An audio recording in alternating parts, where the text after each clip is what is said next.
ৰাজনৈতিক আদৰ্শৰ মতনৈক্য থাকিব পাৰে, ৰাজনৈতিকভাৱে কোনোবাই ভাল পাব কোনোবাই বেয়া পায়। কিছু ক্ষেত্ৰত ৰাজনৈতিকভাৱে আমি উত্তৰ দিয়াটো উচিত। ৰাজপথত সাংসদ ৰকিবুল হুছেইন ডাঙৰীয়া, তেওঁৰ পুত্ৰ তানজিল হুছেইন আৰু দেহ আৰক্ষীৰ লগত যি বৰ্বৰ দুৰ্বৃত্তই গুৰুলকৈ যি আক্ৰমণ কৰিছে, সেয়া আমি সদৌ অসম সংখ্যালঘু ছাত্ৰ ইউনিয়ন আমছুৰ ফালৰ পৰা তীব্ৰ ভাষাৰে নিন্দা আৰু গৰিহণা জনাইছোঁ। যে আজি আইন শৃংখলা কোন দিশত, এজন নিৰ্বাচিত সাংসদৰো নিৰাপত্তা নাই। ইয়াৰ বাবে জগৰীয়া অসমৰ গৃহ বিভাগ।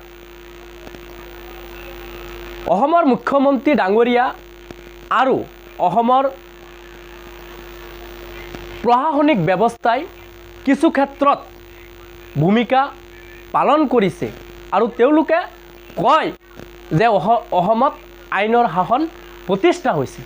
যদি অসমত আইনৰ শাসন প্ৰতিষ্ঠা হৈছে, তেনেস্থলত এজন নিৰ্বাচিত সাংসদৰ ওপৰত এনেকুৱা বৰ্বৰ আক্ৰমণ হোৱাটো কিমান যুক্তিসংগত?